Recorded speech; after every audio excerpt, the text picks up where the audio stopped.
Hey, I'm John. Welcome to Mr. G's Workbench. Today we're going to do one of my rare inbox looks at a kit. And it's a kit I had once, sold, instantly regretted it, and then spent the last 6 or 7 years, I'd say, looking for it. It's the HH-60J from Skunkmodels, which is really a branch of Kinetic. And the kit is from 2011. It's the U.S. Coast Guard version of the Black Hawk in 1/48 scale, and it uses the plastic from Italy's series of Black Hawk kits. And what Skunkworks did was they added in a couple of extra sprues with parts specific to the Jayhawk. So we'll take a look at that. Comes with some really nice decals. Comes with a little photo etch, instrument panel, stuff like that. And I have that. And then I have some additional materials to include in that build and some paint as well to match up with the specific colors of the Coast Guard. Welcome if you've not been here before. Welcome back if you're a return visitor. And if you're one of the over 5,600 subscribers to the channel, thank you very much for your support. It means a lot to me. Last big thing, thank you to my channel member family. There go their names up the screen. Thank you guys very much for your additional level of support. If you're interested in becoming a channel member, hit the join button down at the bottom. It'll take you to an intro video. It obligates you to nothing, and we'll just explain how that works. So with all that out of the way, let's jump in. We'll take a look at the parts in the box. And then we'll come back and we'll discuss, all right?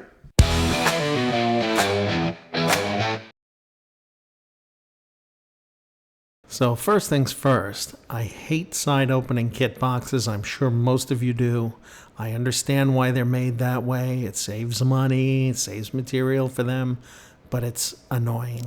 Everything's got to be shoved in from that narrow slot on the side. Anyway, the shiny box has a nice picture on the front.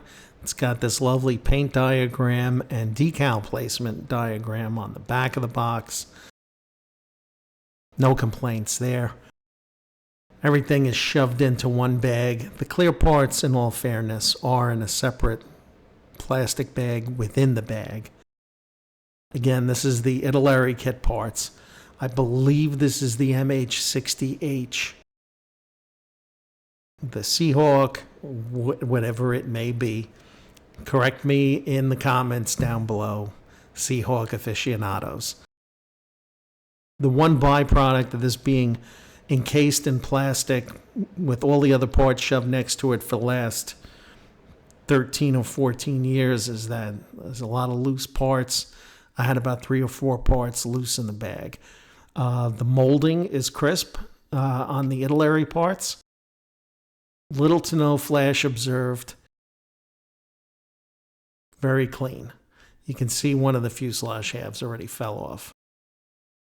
You got the rotor blades, parts for the cabin, cockpit, and some of the tail rotor, the rotor head and stuff. They're all on here.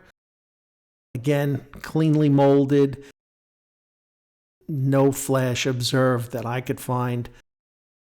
A lot of this is going to be replaced, as you'll see in the next chapter. But yeah, some of this, the pilot seats and stuff, some of it looks a little weak. But you know what? It's a helicopter in 1/48 scale. I understand, but I don't know. They just look cheesy to me. The wheels are also on there. I'm seriously considering getting the rotor head from Res Kit. Stay tuned for that. Here's the rest of the parts. These were specific to the Seahawk, I believe. The original Italy kit. Again, they're well molded. I didn't have any complaints with that. The clear parts I left in the plastic. I mean, they're clear parts, for crying out loud. Didn't look to have any mars or any damage to them, no cracks. So eminently usable. I don't think there'll be any problem there. This is the extra package of parts provided by Kinetic/Skunkworks, and I'll get it open eventually.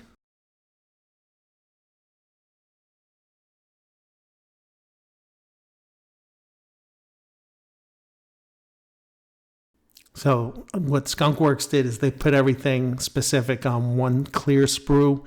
They give you 2 doors. One door is molded open on the Italy kit. The other one, if you want to use that right-hand door, I believe it is, you're going to have to cut out the door on the fuselage. And this is the radome and the roof section specific to the Jayhawk. Then they also give you a couple of sheets of photo etch.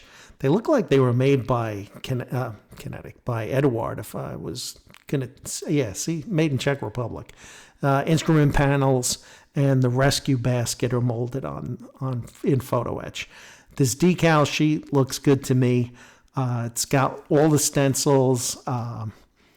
It's designed by Cross Delta, I've heard of them, and printed by Cartograph.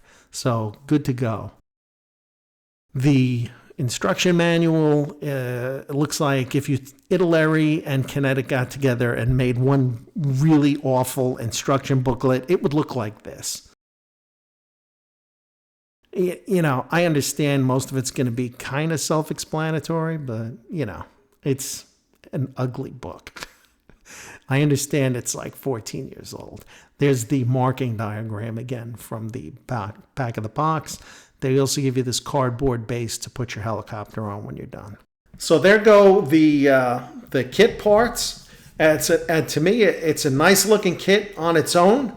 It works. They give you the extra stuff you need externally to create a Jayhawk. The interior, however, is a little lacking.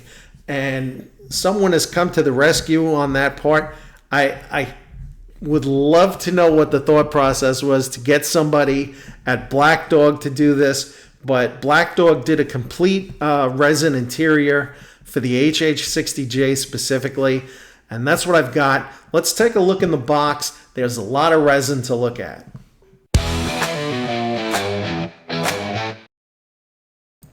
So let's dig into this Black Dog Resin cabin.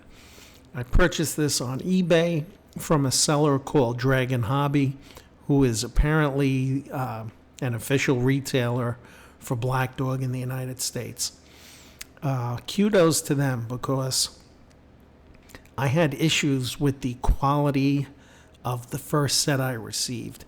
I took pictures of it, and I reached out to Black Dog initially through their contact page. I tried to reach them 3 times, and I never received a response. Take from that what you will.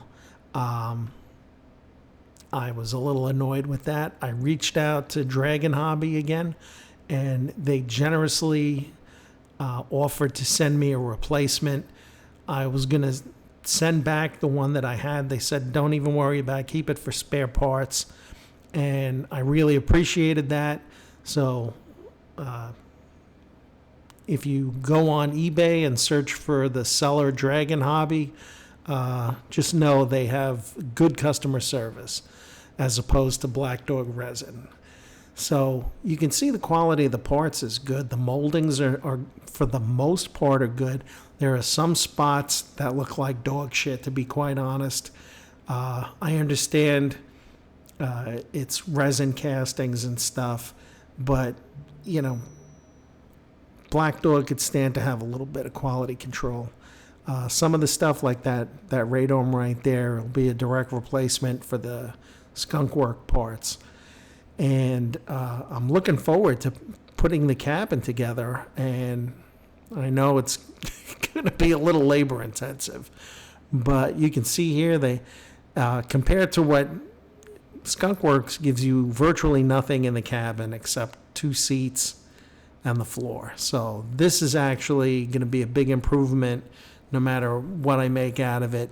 Also comes with photo etch. That's a very delicate photo etch rescue basket and seat belts for all the provided cabin seats, and like 4 million resin parts. A lot of these parts are actually doubles and triples. There's like 3 of these machine guns. You saw the broken control sticks. I think there were 2 or 3 more included in the box.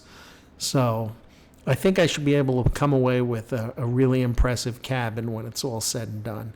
There's the instrument panel.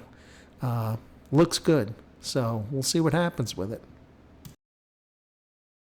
And the last thing I got is the paint. The issue to paint anything Coast Guard, U.S. Coast Guard, is that the elusive oranges and reds, if you go online, it's a whole rabbit hole. Some people think that the orange of the Jayhawk is the same as the color of the HH-65, which to me it's not, and a lot of people say it's not. And so what I've done is I've gotten True North, a company I hadn't heard of before, makes paints. They make a whole range of paints, but they do have both colors that are specific to the U.S. Coast Guard. They have a Coast Guard orange and a Coast Guard red. I ordered them both, but specifically for the Jayhawk, we've got the Coast Guard orange. And I'm looking forward to trying it, and we'll see what happens when we get into the build. And hopefully it works. So fingers crossed. So that's everything we've got. I think the decals in the kit are good enough.